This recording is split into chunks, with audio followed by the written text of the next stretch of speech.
Magandang umaga, Batangas.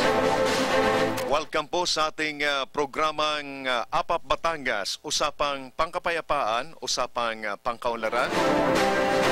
Dito po sa 99.9 DWGV-FM.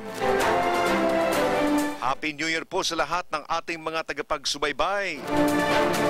Matuto na po tayong magsulat ng 2011. Baka ngayon ho, pag kayo po'y nag-sign ng mga documents, ang ilagay nyo pa is 2010. 2011 na po ngayon, ha?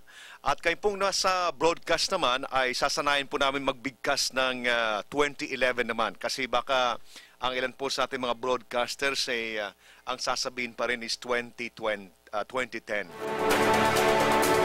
Mga kaibigan, ako po si Lieutenant Colonel Jerry Zamudio at aking pong kasama, aking pong mga ipinagmamalaki at mga ginagalang na kaibigan, si Past President Ding Andal ng Rotary Club of Lipa South. Ding, good morning. Magandang umaga mga kababayan, magandang umaga kasamang Jerry. Happy 2011. Talagang 2011 ang vision, hindi 2020. Pero masaya yung dating ng panahon natin ngayon, no? Malamig. Nararamdaman ko lang yung lamig po dito sa Batangas. Remember mga kaibigan, ang Batangas, doon sa mga hindi pa nakakaalam, ay 1,220 feet above sea level. Kaya napakataas po nitong elevation nito, nung lugar na ito. Kaya nga, pag kami po lumilipad po dyan sa Fernando Air Base, pag angat mo lang, pag take off mo pa lang, ilang feet pa lang, kita nyo na ho ang Taal Volcano po dyan, ang Taal Lake. Pare Koy, kumusta? Siya naman, si Attorney Mar Panganiban, kumpadre. Good morning. Yes, Happy New Year sa ating lahat at siyempre sa ating mga pamilya, Happy New Year. Sa lahat po ng naabot na ating programa, ito ho ang pangalawang araw ng bagong taong 2011. So talagang fresh na fresh, batang-bata pa ho ang ating taon. Nag-utay-utay pa hong lumakad yan. Kaya sa ating hong paglakad, alalayan po natin ang batang 2011 para makarating po sa susunod na taon ng napakalakas at napakaganda sa himig po ng ating APAP Batangas. Magandang umaga po at Happy New Year po. Ano ding? Maganda. Paalala sa ating mga kababayan, bukas ay pwede na tayong tumubos ng bagong sedula, ng mga bagong PTR, ng mga bagong mayor's permit. Ang ating mga business permits ay ating i-renew ngayong January. At umpisa po yan bukas. Kinakailangan po ng suporta din po ng ating pamahalaan. Suportahan po natin ang ating gobyerno at para tayo po mga kaibigan ay magkaroon din po ng karapatan na tumuligsa sa ating gobyerno kung tayo po ay nagbabayad po ng tamang buwis, kung tayo po mayroong tamang kontribusyon sa ating pamahalaan at kung tayo din po ay hindi po rin nandadaya po sa ating pamahalaan ay mayroon po tayong karapatan na tuligsain ang ating gobyerno sapagkat tayo po ay nagbayad po ng tamang buwis. Si Colonel Arnel Villarreal ng 748 Combat Group. Sir, good morning po. Good morning. Magandang umaga sa lahat ng ating mga tagapakinig at pati Happy New Year. Nais ko rin batiin yung aming wing commander, si Brigadier General Romeo Poques. Naunsyami yung program natin kahapon na hindi na tuloy. Anyway, by next Saturday, siguro matutuloy na. And then yung aming brigade commander, si Colonel Aurelio Baladad, yung brigade commander ng 202nd. Sana tuloy-tuloy na ulit yung ating program. Batiin mo naman yung mga sundalo natin. Siyempre, yung mga kasundaluhan at saka mga officer ng 748 Combat Group, pati na rin yung sa AATC and the whole Armed Forces of the Philippines, siyempre. Si Major General Macapagal ay nais rin po naming pabutan po ng Happy New Year and good morning din po sa inyo, Sir. At ang aking mga kaibigan dito, kina Kenji Salazar, ito wala tong paltos na bumabati sa akin ng Merry Christmas at saka Happy New Year. At saka si DJ Brando. At yan ang ating mga sponsors dito sa ating palatuntunan. Naghihintay pare ng papasko. Ikaw ding, wala kang pasok na DJ Brando at saka kina Kenji. Ako, meron akong sakyan, ha? Iwanan ko mamaya. Ako Saka si Colonel Arnold Villarreal, wala ka master, wala ka pang Christmas dito. nandito ang aming matamis na mga ngiti. Okay. So, sa inyo pong lahat, mga kaibigan, good morning po at welcome sa ating palatuntunang Apap Batangas. Hanggang 9 o'clock in the morning ho tayo dito sa ating palatuntunan. At ang ating pong programa po ay mapapanood din po sa Cable TV Channel 6 every 8 o'clock up to 9 o'clock p.m. dito po sa Lipa City. Mamaya, makakasama din po natin si Bing Formento ng DZRH galing po sa Estados Unidos. Kararating lang ho at ngayon po ay nagsisimba dyan po sa Carmel. At mamaya kasama po natin sa Apap Batangas, dyan po sa Blue Sapphire. At ang Apap Batangas po ay napapanood natin every 8 to 9 p.m.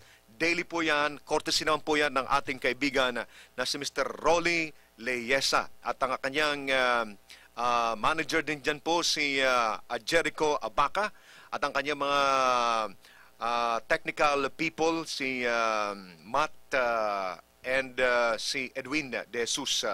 Sa inyo pong lahat mga kaibigan, sa lahat ng mga sumusubaybay at mga sundalo pong nakikinig ngayon, good morning po sa inyong lahat and Happy New Year.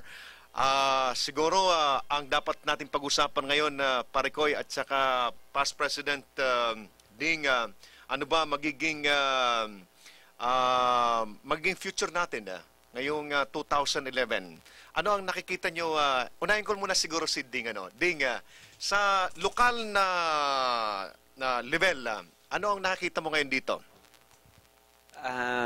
Kasamang Jerry, ang 2010 ay year ng eleksyon. At ngayon ay pumapasok tayo sa umpisa na naman ng paghahanda sa susunod na eleksyon. Ito ay sa ngayon medyo mas tahimik ang 2010 sa ngalan siguro ng politika sapagkat hindi naman tayo hindi pa ito ang masyadong aktibong panahon. Di ba kasamang Mar? Pero sa ngayon medyo trabaho. At siguro tayo naman kung ano man ang ating makikita sa politika, dapat naman tayo dire-diretso lang ang ating trabaho. Tayo ay dire-diretso lang ang kayod at para sumulong ang ating bayan. Tama yan. And si Attorney Mar? Yeah, pare dito sa 2011 nating ito. Ang 2010 tapos tulad ng sabi ni ni past president, dito sa Lipa ay parang yung 2010 ay parang trial yun sa as far as the administration is concerned, sa politics.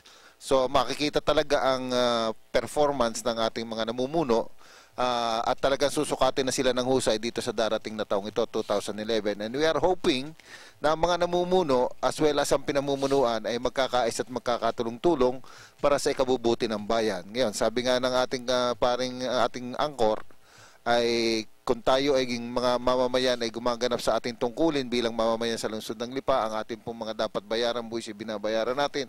At kung hindi ho maganda magiging serbisyo ng mga namumuno, ay ito ay pagkakataon natin na isigaw kung ano ang ating nasa loobin. Pwede ho tayong magreklamo.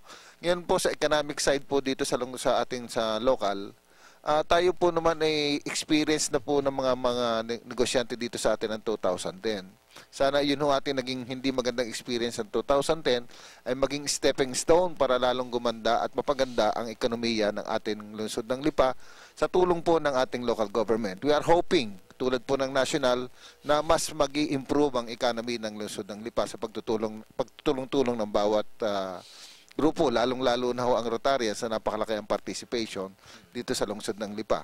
Ganon din po naman sa ating peace and order, nandiyan po yung naramdaman nating tigil putukan na pinakamahaba na at siguro po ay tayo tumitingin ho sa 2011 na ang peace and order po natin, ang problema po natin sa katahimikan dito sa lokal ay lalong haba at lalong gaganda. Ito po ay possible na maging senaryo at hinahanap po natin ito na nga ang maging senaryo sa 2011. Sama-sama po ang mga tagalungsod ng Lipa, sama-sama po ang ating kapulisan, ang ating armed forces, ang ating mga taga-media ay napakaganda magiging performance lalo tigit sa 2011. Balita ko may mga bagong mga istasyon na naman magbubukas. Sa Lipa. So, yes, Lipa, so magiging masaya lalo at magiging maganda ang pagtapo ng impormasyon sa atin. Tama yan. Alam mo, ang impormasyon napakahalaga sa improvement ng ating local government, especially ang ating economy at ang ating peace and order. So, sa tingin ko, magiging maganda ang 2011, lalo pat nagkakaisa-isa ang ating mga kababayan.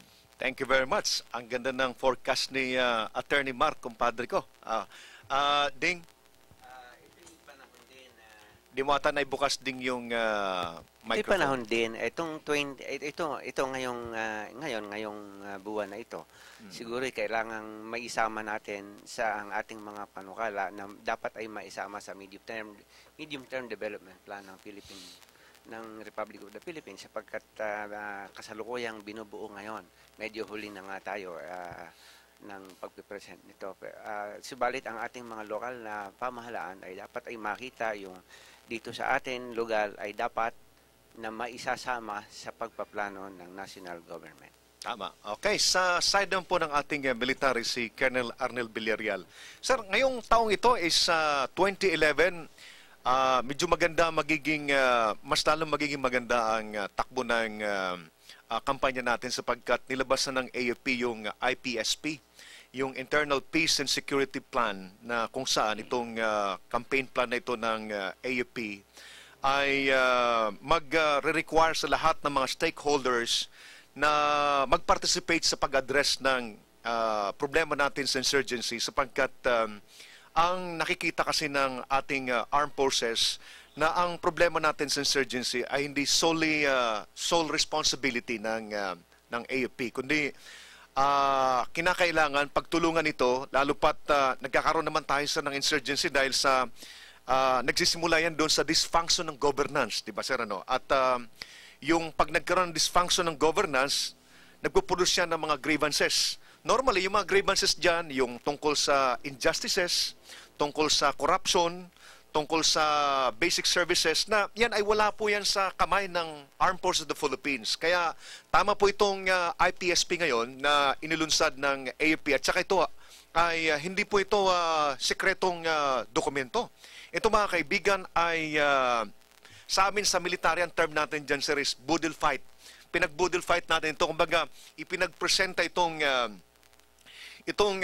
programa ito, campaign plan ito sa iba't ibang mga stakeholders, particularmente po sa mga academe upang sa ganun ay sila ang magbigay ng input at maging katulong natin sa pag-develop nitong IPSP, Internal Peace and Security Plan. At ito po mga kaibigan, ang palagi nyo ngayon mapapakinggan po sa palatuntunan namin at sa mga programa din po sa Metro Manila at magiging ito ay frequent na magiging discussion sa iba't ibang mga forum po sa Metro Manila sapagkat kinakailangan po dito ang participation ng lahat ng mga stakeholders because alam nyo for several times, marami akong naobserbahan na ilan sa ating mga nasa pamahalaan at ilang nasa pribado rin na umiiwas pag nag-uusapan ng insurgency. Para bang sinasabi nila, responsibility yan ng AFP. But kagaya ng sinasabi natin, yung responsibilidad po sa insurgency ay hindi po yan sole responsibility ng AFP. So ngayon, mag-a-adjust tayo ngayon sir, sa area natin sa Batangas. Okay. Totoo yan, Jerry. Sa totoo lang, nakikita ko, tulad nga ng sinabi ng ating kasamang si Ding Andal at saka kay Atty. Panganiban, tapos na yung taon ng pamumulitika. Yung peace and order, nakita naman natin talagang bumaba na yung insurgency dito. Sa totoo lang, yung itong area natin sa Eastern Batangas ay naklear na natin yung area. Kung kaya, yung sinabi mo kanina, nagsiship na tayo sa naumpisahan na natin yan. Actually, last week pa, nag-attend kami sa yung League of Municipalities in the Philippines, Batangas chapter. nag-attend yung mga mayor dito sa Batangas, nagbigay ng briefing si Brigade Commander, si Colonel Aurelio Baladad. At doon ay binibigyan natin ng emphasis yung kahalagahan ng mga local executives. Kailangan talaga katuwang sila. At kung ano man yung programa sa kanilang munisipalidad, ay dapat nating maibigay lalo na doon sa mga liblib na lugar. At yan ay mapapalo up natin ang ating mga kasundaluhan. Kung kaya nakikita ko, itong taon na ito, ang Lipa, hindi lang ang Lipa, ang Batangas, ay aangat, magbo-boom to. Kasi mag-shift na tayo sa, sa economic. Uunlad, magkakaroon ng maraming pabrika o yung mga negosyo ba, tataas. Kasi nasolusyonan natin yung peace and order.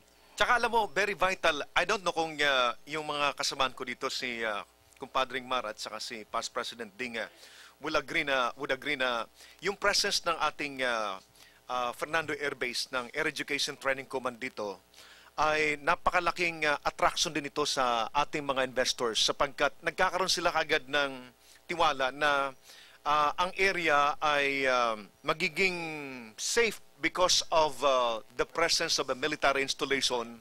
At nakita naman natin for the past few years, wala naman kayo nakita rito mga pang-aabuso ng militar. At yes, ang mga sundalo nakita natin na nandiyan pagdating sa disaster, pati pagbibigay ng dugo, halos ginawa ng blood bank yung ating mga kasundaluhan na kung titingnan natin is hindi naman nila responsible diyan, but yung kanilang intensyon na ma-reach out, makapag-connect doon sa ating mga mamayan at may project na tayo ay talagang kasama ng masa. Kaya kahit na yung mga responsibilidad na hindi na sa kanila, ginagawa nila, pati pagiging karpentero. For several times, marami mga kinikwento sa akin si Colonel Villarreal tungkol sa pagiging karpentero, pagiging tubero ng mga sundalo natin, pagiging barbero ng mga sundalo natin. Na ito ay, hindi nito trabaho, kung titingnan nyo sa struktura, sa design ng military, hindi nito trabaho ng ating AP. But ginagawa natin ito because gusto natin na makuha yung suporta ng ating mga kabayan para ma-internalize nila yung requirement, yung need na tapusin natin yung problema natin sa insurgency para magkaisa na tayo at makita natin na isang maunlad ang ating bansang Pilipinas. Di ba, Padre? Mo pare, yung nabanggit mo yung itong ating Philippine Air Force dito sa Fernando Air Base.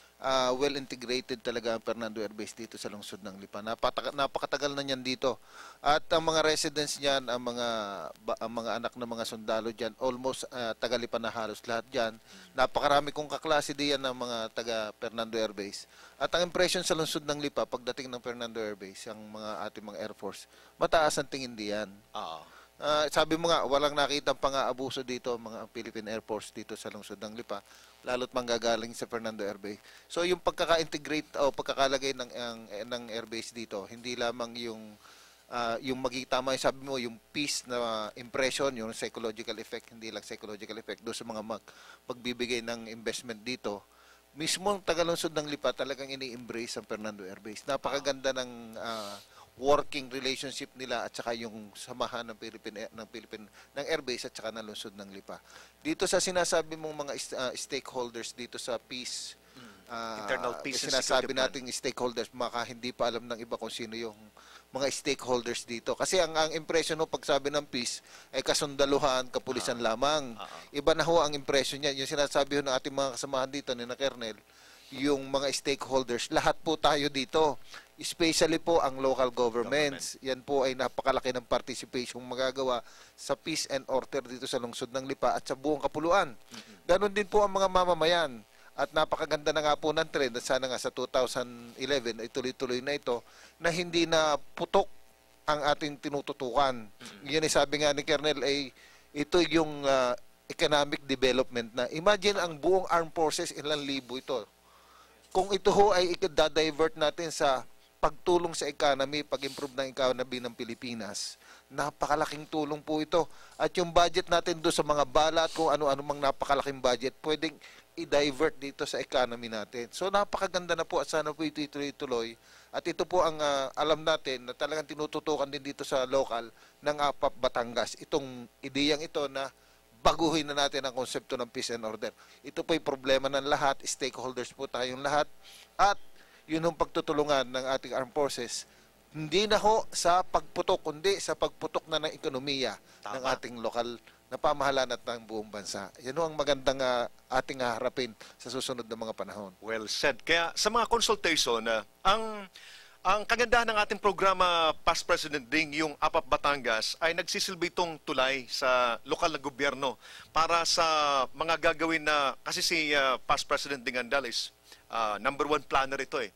Sa mga planning workshop ay pwede sigurong imbitahin ng lokal na gobyerno ang security sector para sa plano natin ay kasama palagi integrated yung security program at security activities projects. At ito ay magagawa lang natin kung sa mga planning workshop or planning meetings or conferences ay wag nating kakaligtaan na imbitahin po ang sektor ng seguridad o ang security sector. Pag sinabi nating security sector, napakadami, hindi lang po yung Armed Forces of the Philippines, kundi maging yung mga tao na mayroong overall na mayroon silang partisipasyon, mayroon silang stake doon sa usapin ng seguridad, Past President Ding. Oo naman, kasamang Jerry. At ang kasandaluhan ay kasama, ang militar ay kasama sa regional planning, sa social development at saka sa development administration. Nung araw ay kasama ko sa infrastructure development committee ang taga-infra ng Philippine Air Force. Pero ngayon ay hindi namin nakakasama. Siguro sa susunod niya ay aking paiimbitahan din. At nabanggit mo ang ginagawang pangunguna ng Philippine Air Force dito sa Batangas, dito sa atin sa Lipa, sa ngalan ng seguridad.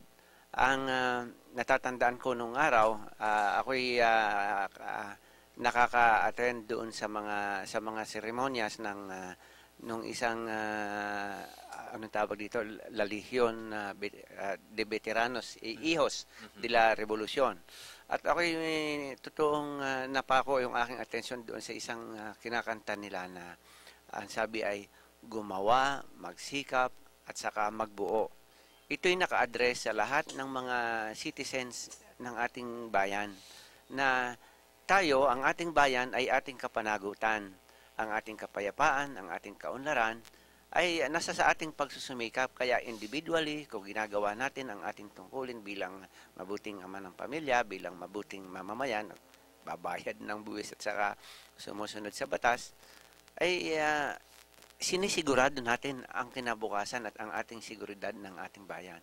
Kung tayo ay tumutulong sa mga gawaing pangnayon, gawaing pangbarangay, nakikitulong sa mga pag-aayos ng gusot ng ating nasa sa ating paligid, nagiging malinis sa ating pamamahay, sa pag-aayos ng ating basura, ay yan ay malaking tulong sa ating pamayanan at hindi na po problemahin pa ng ating pamahalaan. So yung mga gayong bagay, kasama yan sa pagme-maintain ng ating seguridad at hindi na pampadami pa ng trabaho ng ating Philippine Air Force. Malaking bagay ang ginagawa ng Philippine Air Force na pangunguna ng pagtuturo. Yung mga kasundaluhan ay ginagamit sa pagtuturo ng hanap buhay, sa pakikipag-ugnay doon sa mga malalayong barangay at pagdadala ng paghahain ng kanilang mga hinaing sa lokal na pamahalaan. Nakakatuwa ito, nagiging Pinoy Big Brother. At dito naman sa atin ay marami na yung mga kababayan nating Lipeño at Batanggenyo na mga employed ng Philippine Air Force, mga veterano ng Philippine Air Force. At yan nga ay dahil sa presensya dito ng Fernando Air Base. Dito sa atin, ngayong 2011, ay kung napansin ninyo, lalo na nitong mga huling bahagi ng 2010, maraming mga sikat na personalidad ang nagbabanggit ng kanilang mga okasyon ay dito ginagawa. Maraming kasal ng mga artista ang ginawa dito sa Batangas. Kaya itong 2011 at ang hinaharap pa ay inaakala kong lalong papalaot sa kasikatan ang ating probinsya. Ito'y lalo tayong makikilala. Mga kaibigan, kayo po ay patuloy pa rin nakikinig po sa APAP Batangas, usapang pangkapayapaan, usapang pangkaunlaran. Tayo po ay napapakinggan sa 99.9 DWGB-FM at tayo rin po ay napapanood po sa Cable TV Channel 6 every 8 o'clock up to 9 p.m. dyan po sa ating lokal na cable TV station. Mamaya mga kaibigan ay makakasama po natin sa ating palatuntunan na Kumpadring Mar. Yung makakasama natin mamaya sa ating forum sa Blue Sapphire ay sila George C. Si Oy, Ethel George. Olavi of Moland Corporation and si Director Ruel Gonzales of DTI. Sabi dito ni President Ped Calao, please invite more panelists because I have a terrible cough. I will attend because I invited them. Problem is, I can talk much. Aray, sino itong George C? George C o Ay, di ko George alam. D? George C, nakalagay dito eh. George C. Ang topic tomorrow, Batangas Economic Forecast, Properties Forecast, and Business Prospect in Batangas. Yan ang ating mga usapin. Mamaya po sa ating palatuntunang APAP Batangas sa cable TV ng Channel 6. Kung may time ka, Padre, Yes, attend ka. Ha? Sabi nga ni Colonel yan, totoo yan ang ating sinasabi. Yan na nga, economics na pinag-uusapan. Talagang ano na, yan ang sinasabi niya. Hindi na yung kung ano pang... Iba na ang pulso ng Iba na. military. Ano? Iba na. At sana Alam mo, Padre, tuloy-tuloy. isa pang napansin ko dito sa Batangas, sa Lipa, ang mga taong pupunta rito, sinasama na rin yung Fernando Airways sa gusto nilang makita eh. Dapat lang naman. Diba? Oo, dapat lang. Kasi masyado silang amazed sa physical setup, Yes, yung anong tawag niyan, physical na setup oo. ng Fernando Airways. Kasi isipin mo nga naman, flying school ng buong Air Force nasa Lipa City. Diba? Tsaka yung loob niyan, pagpasok mo, galing ka sa labas, pagpasok mo, makikita mo well-maintained ang loob niyan. Ganyan naman ang mga kampo eh, well-maintained Alam mo yan yung isang barangay sa Fernando Air Base, yung Barangay Fernando, actually parang nagsisilbi rin siyang model eh. Kasi makita mo, very orderly talaga yung barangay na yan. And I hope na yung barangay captain natin is mas lalo pang pagagandahin yung komunidad na yan because yan magiging window natin, showcase natin yung barangay na very orderly, walang... kasi alam mo naman, mga military na Yes. dyan, kaya siyempre mga disiplinado yan. Yun, salita, yung discipline. Kaya sabi ko, outside ng base, kailangan ding gandahan ng disiplina eh. And then pwedeng mag-tour. Kung Kaya nga. pagdating ng panahon, pwede siguro makipag-usap yung city government Malaki, sa malaki, commander malaki. ng Air Education Training Command kung paano pwedeng gawing modelo talaga yung komunidad ng Fernando Air Base, di ba? Ito Jerry, nabanggit mo yung yung mag-tour sa ginawa na natin yan. Yung mga kabataan sa Makwitib at saka sa Kalabasahan, itinur natin yan sa sa base. Fernando. Oo. At saka makita sir yung training mismo ng mga candidate soldiers. Totoo kasi yan. makita nila, ma-internalize na dito, kumpadre, na yung pumapasok na sundalo, hindi basta-basta nagiging sundalo at hindi basta-basta binibigyan ng uniforme yan. Mayroong formal training yan at makita nila kung paano natin tinitrain yung mga sundalo natin. At alam mo, sir, paki-ano mo lang, Ding, paki-on mo lang yan. Alam mo, sir, ngayong summer, pwede kang mag-program, sir. Pwede nating suportahan ng APAP Batangas. Ngayong summertime, sir, kung mapunta ka ng Tanay Rizal, meron doon na parang training camp na para sa mga sibilyan. Baka pwede mo, sir, na ito'y or paglaro nitong itong ideyang ito kung paano pwede na gawing training ground yung camp mo doon sa loob ng 748 Combat Group at yung mga kabataan na walang gagawin sa summer, pwede magkaroon sa ng summer camp doon and then gamitin natin yung programa natin na maghanap ng mga sponsors na magpapadala ng mga kabataan natin dyan sa lugar mo. Totoo yan, Jerry. Kasi nakita ko kasi nung pinasyal natin yung mga kabataan dyan sa Alam mo, talagang yung area na yung napaka-remote. Ang daming bago. First time nilang nangyari yung gano'n na itour sila. Hindi lang dito sa base, pati yung mga industrial natin dito sa Batangas. Nakita nila yung mga development. Ang ganda na pala ng Batangas, sabi nila. Tapos yun nga base, nakita nila yung mga nagtitraining, ganyan. Na-appreciate nila, gusto tuloy nilang pumasok na sundalo. Alam mo, Jerry, kasama mga Ding at saka Attorney Mar, nakikita sa panig kasi ng kasundaluhan, ang nakikita kasi nating solusyon talaga dito sa peace and order natin, yung cooperation management. Ngayon, tinutuligsa nga tayo nung kabila, sabi, hindi na daw trabaho ng sundalo yung gumawa ng daan, yung tumulong doon sa mga tao.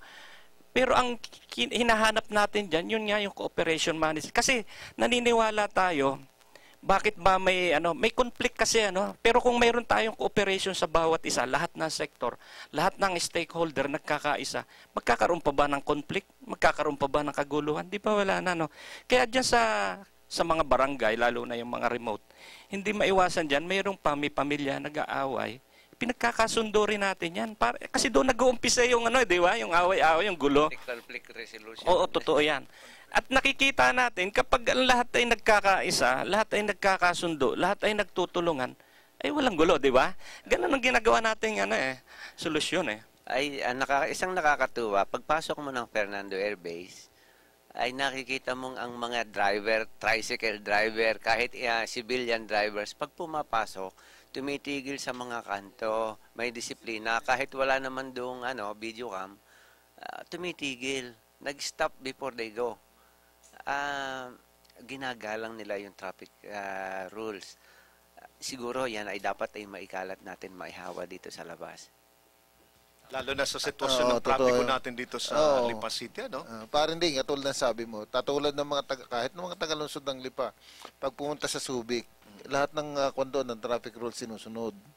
So, tatanungin natin bakit. Pag mga ganun lugar, katulad ng Fernando Air Base, bakit sumusunod?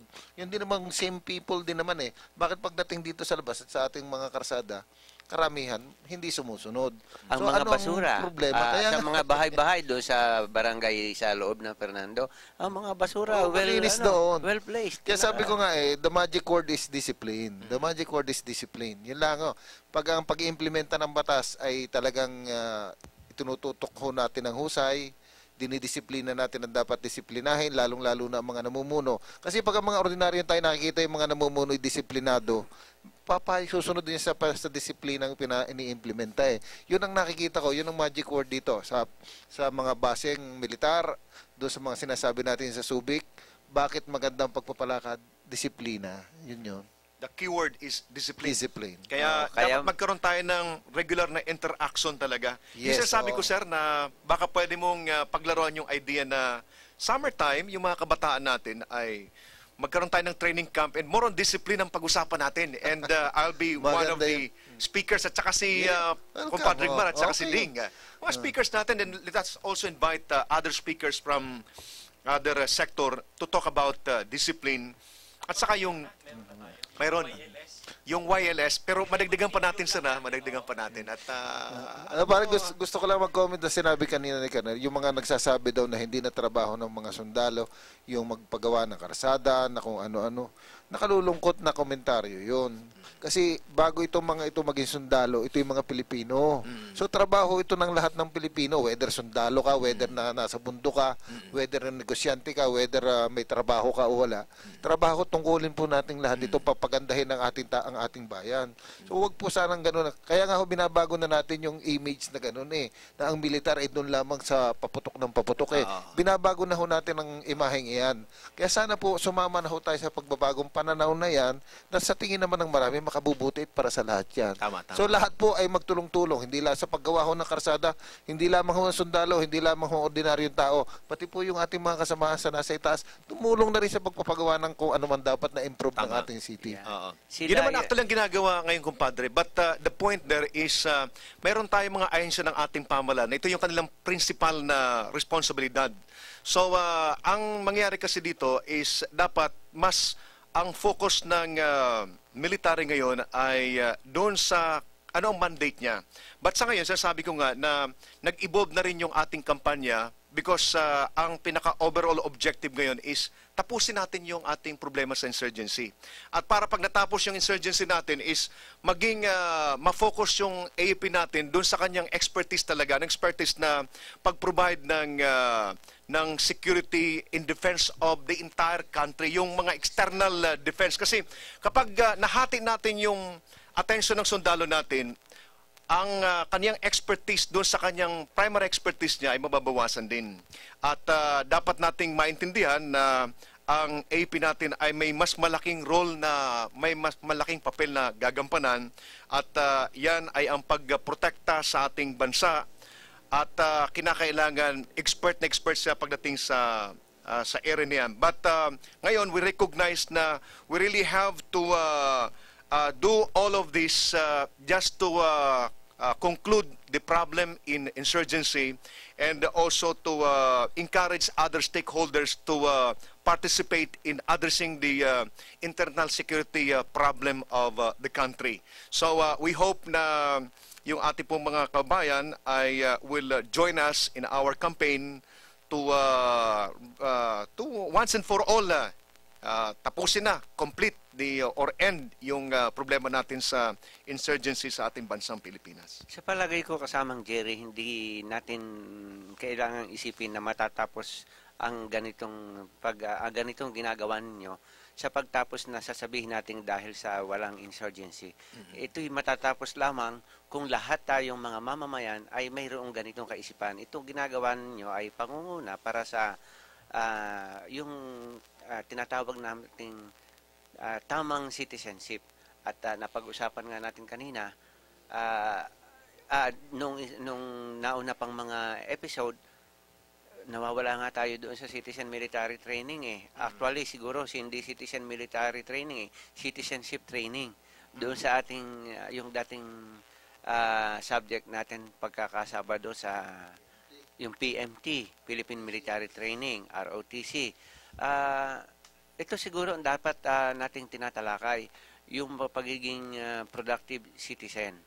At ito ang makakatulong para ang mga kabataan ay abala sa pag-iisip ng kung paano mabubuo o progreso ang ating bayan. Para mawala yung mga gripes ng ito naman ay kinakailangan bigyan ako ni Mayor, kinakailangan bigyan ako ni Congressman, kinakailangan ako'y pakinggan ng pamahalaan. Siguro kinakailangan maisip natin tayo ay tutulong para tayo ay malinis ang ating paligid, para secure ang ating ang bayan, para tayo ay hindi na threaten or hindi tayo nalalamangan ng ibang bansa sa ngalan ng hanap buhay, sa ngalan ng pag-aagawan diyan sa Spratlys o sa pag-aagawan diyan sa Palawan. Siguro ang ating iisipin kinakailangan tayo ay secured, tayo ay kayang magtanim, tayo ay kailangang kaya nating magkaroon ng sariling hanap buhay o ikabubuhay, mayroon tayong sapat na pagkain, nakakapag-raise tayo at saka ang ating mga kapitbahay ay natutulungan natin sa kanilang hanap buhay na sila ay natatangkilik natin ang kanilang produkto, ang kanilang manok, ang kanilang itlog, ang ating mga nakakapagtanim tayo ng sariling gulay at nagiging self-supporting tayo. Hindi tayo aantay na tayo, umaasa lamang na tayo ay kinakailangan tulungan ng mayaman, kinakailangan tayo tulungan ni congressman o ng pamahalaan ay magpadala ng tulong. Kailangang mabuhay sa atin yung ugaling makabayan. Tama kayo dyan, kasamang ding. Actually, ngayon, nasa stage tayo ng yung dito sa Batangas, yung naka-hold kami ngayon. Pag sinabi nating hold, yung continuous yung tulad yung tinatawag natin ng ITDS, Integrated Territorial Defense Force, na kung saan ay yung mga proyekto natin, tuloy-tuloy natin ginagawa yan sa pakikipag-ugnayan sa mga local executives. Ngayon, pinaalam din natin tulad sa mga barangay official, sa mga taong barangay, kung saan sila lalapit, kung ano yung mga programa na naandyan lang. Kaya lang hindi nila alam. Ngayon, nalalaman na nila, ganito pala, dapat pala, dito ako pupunta. At dito malalaman nila yung development, hindi pala actually kailangan ang sundalo. Ini-spread lang natin, parang tayo lang yung nagbubukas.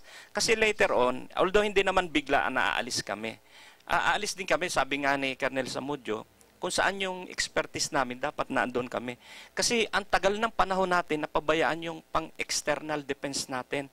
Tulad namin, ilan daan libo ang Army at saka ang Air Force na direct na gumaganap dito sa problemang ito. Ilang bilyon yung sinusweldo niyan. Hindi lang yung sweldo, pati yung maintenance nito, yung ginagastos. Kung sa halip ay, kung mawala na itong problema natin sa internal at ma-ship natin daw pang external, mabibigyan natin ng atensyon yung problema natin sa KIG, yung Kalayaan Island Group, yung sinasabi nyo na, di ba, hindi natin ma-explore yon. Hindi naman natin mag-ira yung kabilang bansa dahil imagine 7 nagki-claim yung mga bansa na yan sa magkakalapit samantalang by historical at saka territorial or political rights sa Pilipinas talaga yan. Pero wala tayong magawa kasi wala tayong capability na 'di ba, hanggang ano lang tayo hanggang diplomatic protest pag nagtatayo na yung ibang bansa doon ng mga kanilang ano. Kaya ang susi talaga rito ay tapusin kagad ang problema natin sa insurgency. At ang solusyon dyan, sabi ni Pinoy, tamang governance. At ang governance hindi lang sa national government but sa lokal. Kaya nga, ang ini-implement ngayon na past president and compadre ay yung transparency. Diba? Yung transparent, ayaw mo paano natin gagawin yan sa mga barangay. Dahil, alam mo, sa barangay ngayon, ang laki na rin ng inahawakan nilang pondo at kung itong mga fund ng lokal na gobyerno or ng barangay ay siguro ay matutulungan natin na makakatulong tayo kung paano ito magamit sa mas produktibong at aktibong activities na talagang magpapaunlad sa kanayunan. Ikaw, Compadring Mar, kasi galing ka naman sa lokal na gobyerno at ikaw ay alam mo yan. Paano natin magagawa yung kautusan ng DILG ngayon at ng ating Pangulong Noynoy Aquino na gawing transparency yung mga pondo ng ating mga barangay captain? Pwede ba silang i-require na yung pondo nila for 1 year ay dapat naka-post dyan sa barangay hall at kung paano nila ginagastos ito at magkano yung dapat sa infrastruktura? Pwede ba yan, kumpadre? Pwede yan. Talagang dapat naman ng gano'n ang gawin, pare. Una-una, nandiyan ang ating sangguniang panglungsod. Pwede naman gumawa ng batas o rules or kung ano man ang dapat gawin diyan na iyang mga ipinopropose natin yan o yung ating mga ideyang yan ay implementa sa barangay. Going back to the barangay, pag pinag-usapan po ang transparency, yan ang pinakamagandang test area. Dahil yan ang pinakamaliit madaling i-manage, madaling i-supervise. Dahil yan ang basic na political natin yan ang pinakamaliit.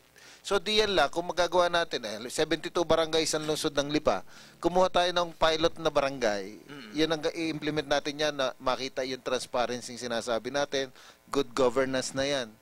Yung isang maliit na pilot na barangay na yan, kahit hindi mo na i-campaign doon sa ibang barangay kapag maganda ang isang barangay, yung kapit barangay niyan, maaapektuhan yan whether they like it or not. Bakit?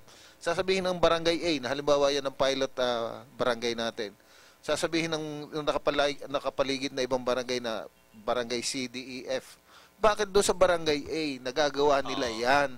Bakit tayong mga katabing barangay hindi natin magawa yan? Tama. So mismo ang mga tao na magdidemand So isa lang ang kailangan nating mabigyan ng tutok na barangay yung pilot area, yung pilot barangay na yan. Once na nagawa natin yan, yung lahat ng barangay na yan na nakapaligid, magrereklamo ang tao, ang ganda ng governance nila doon. Bakit ang transparency talagang kitang-kita? Bakit dito sa barangay natin, katabi lamang natin, hindi natin magawa? Tama. Tao na mismo sisigaw. So mapipilitan na namumuno dyan. Paglambas nila dyan, doon sa mga malalayong barangay na katabi, palaki ng palaki. Ang sinasabi ko lagi nung una pa yan. Ang tawag ko dyan, parang Jerry, yung ripple effect. Kumuha ka ng bato, ihagis mo sa tubig, pasimula doon sa gitna, palaki na ng palaki yung ripple na yan Yan ang kita ko. Sabi ko, ang pagbabago sa bayan, ang akin ng pananaw ko, hindi manggagaling sa itaas manggagaling sa baba. Yung ang principle na tinatawag ko na ripple effect. Kasi doon muna sa basic ka magbago. Pwede kaya pwede kaya na malaking kaya magiging papel na gagampanan din ng DILG sa isang lokal na bayan? Napakalaki dahil under the law at saka under the rules, sila nasa ibabaw niyan Kaya talagang malaki talaga ang magagawa nila diyan. Okay. Sila talaga ang direct na may control diyan Ding, siguro baka pwede tayo mag-imbita ng taga DILG at hingi tayo ng mga programa. Subukan natin. Para malaman natin. Jerry. Dati nag-oo na sa akin si Direktora Lantin. Kaso eksakto naman noong week na yon ay siya ay napa-destino dito sa Region 3. At doon ang unang-unang destinasyon niya as Regional Director. Dati Assistant Regional Director natin siya. At napakasipag yan at nakakatuwang natin sa mga ibang trabaho sa council. Alam mo, nakita ko rito pag na-institutionalize yung partnership natin sa DILG sa mga barangay captain, matutuwa yung mga barangay captain pagdating ng Totoo, panahon. Kasi definitely. pwede sila magbida ng mga na-accomplish nila. Yes, Especially oo. doon sa mga barangay captain na gusto rin talagang magtrabaho. Ang dami mga barangay captain na Totoo yun.